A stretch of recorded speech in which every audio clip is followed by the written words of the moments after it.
12 नवंबर की सुबह उत्तराकाशी में सिलकियारा से बड़कोट के बीच बन रही टनल में नाइट ड्यूटी वाले मजदूर निकल रहे हैं और डे ड्यूटी वाले मजदूर इंटर कर रहे हैं। सब कुछ सही चल रहा है, मजदूर अपने अपने काम में लगे हुए हैं। उनमें से कुछ मजदूर टनल से बाहर टॉयलेट और कुछ और जरूरी काम के लिए बाहर निकल आते हैं। 5:30 पर अंदर काम कर रहे मजदूरों को कुछ आवाजें सुनाई देती हैं और देखते ही देखते टनल के ऊपर पहाड़ का एक बड़ा हिस्सा पूरी तरह से धंस जाता है और टनल के अंदर काम कर रहे मजदूर अंदर ही कैद हो जाते हैं। और जो मजदूर टॉयलेट और किसी दूसरे काम के लिए टनल से बाहर गए थे, जब वो वापस लौटते हैं तो वो भी आश्चर्य में पड़ जाते हैं कि आखिर ये हुआ क्या। बट ये उनका लक था जो वो बच गए। उन सभी 41 मजदूरों को टनल से बाहर निकालने की कोशिश की जा रही है और शायद हो सकता है जब आप ये वीडियो देख रहे हो वो सभी बाहर सेफली निकल भी चुके हों। लेकिन क्या हो अगर मैं आपसे कहूँ कि कोई अकेला इंसान ऐसे ही किसी टनल में फंस जाए और बाहर किसी को भी खबर ना हो कि वो इंसान अंदर फंसा हुआ है। क्या वो उस टनल में सरवाइव कर पाएगा या फिर हमेशा के लिए उस टनल में बंद होकर अपना दम तोड़ देगा और ऐसे में उस इंसान के शरीर पर क्या असर पड़ेगा? तो चलिए जानते हैं। लेकिन उससे पहले मैं आपको ये बता देना चाहता हूँ कि ये एक क्लॉस्ट्रोफोबिक वीडियो है और मैं आपको चैलेंज करता हूँ कि आप इस वीडियो को पूरा नहीं देख पाओगे। और अगर आपने इस वीडियो को पूरा देख लिया तो आई वॉच्ड फुल वीडियो लिखकर कमेंट कर देना, मैं आपको एक गिफ्ट रिप्लाई करूंगा, आई प्रॉमिस। तो सबसे पहले ये जानते हैं कि लंबे समय तक किसी टनल या बंद जगह पर रहने से इंसान के दिमाग में क्या क्या ख्याल आते हैं या फिर उस इंसान के शरीर पर क्या इफेक्ट पड़ता है। ऐसी सिचुएशन में इंसान को ऐसी चीजें नजर आ सकती हैं या ऐसी आवाजें सुनाई दे सकती हैं जो रियलिटी में है ही नहीं। ऐसे में उसे अपने घर के किसी व्यक्ति या दोस्त के पुकारने की आवाजें सुनाई दे सकती हैं। डरावनी शक्लें या आवाज मस्तिष्क में गूंज सकती हैं। ऐसा तब होगा जब उस व्यक्ति के शरीर में पानी की कमी होने लगेगी। उसे लगेगा कि उसके पास बचाव के साधन पूरी तरह से खत्म हो चुके हैं। ऐसे में उसकी सोच पूरी तरह से बेलगाम हो जाएगी। उसे लगेगा कि वो अपनी सोच पर किसी तरह का कोई कंट्रोल ही नहीं कर पा रहा है। अगर उस व्यक्ति को पहले से ही ब्लड प्रेशर या शुगर की बीमारी है तो ऐसे में दिक्कत और बढ़ सकती है। ठंड की वजह से शरीर की गर्मी कम होने लगेगी। ऑक्सीजन की कमी से फेफड़ों पर बहुत बुरा असर पड़ेगा। सांस लेने में परेशानी होने लगेगी। इसका दिल पर भी बहुत बुरा असर पड़ेगा, जिससे धीरे धीरे दूसरे अंग भी प्रभावित होने लगेंगे। ब्लड सर्कुलेशन की कमी से दिमाग काम करना बंद कर देगा। लेकिन किसी इंसान के टनल में फंसने के क्या कारण हो सकते हैं? Number 1, accident. रोड या फिर रेल टनल में किसी भी तरह की दुर्घटना होने पर लोग अंदर फंस सकते हैं। Number 2, natural disaster. अर्थक्वेक, खराब मौसम, रॉक फॉल्स या अन्य प्राकृतिक आपदाएं टनल में फंसने का कारण बन सकती हैं। Number 3, maintenance issue.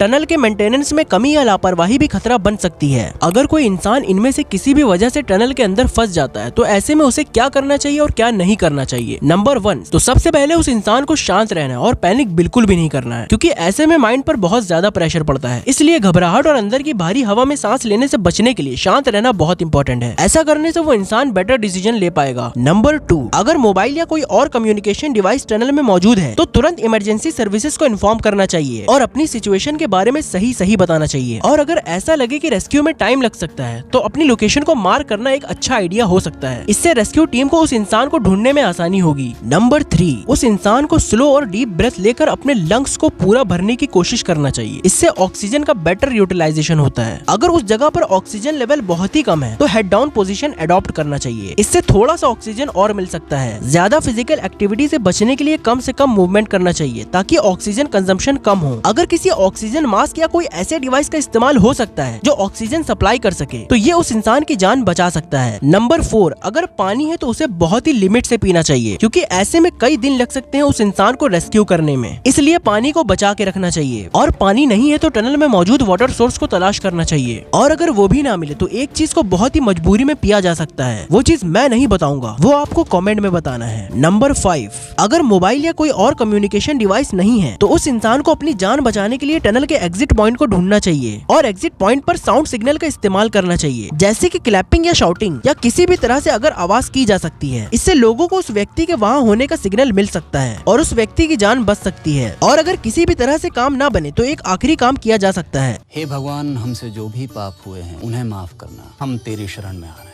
इससे आपको डरने की जरूरत नहीं है, क्योंकि ये सिर्फ एक हाइपोथेटिकल सिनेरियो है। इसलिए अपना ख्याल रखिए और सुरक्षित रहिए। और इसी तरह की और वीडियोस के लिए चैनल को सब्सक्राइब जरूर कर लीजिए। वीडियो को लाइक और इस वीडियो को अपने एक दोस्त के साथ शेयर जरूर करिए। और अगर आप ये जानना चाहते हो कि अगर धरती से अचानक सूरज गायब हो जाए तो क्या होगा, तो इस वीडियो पर क्लिक करो, मैं वहीं आपको मिलूंगा।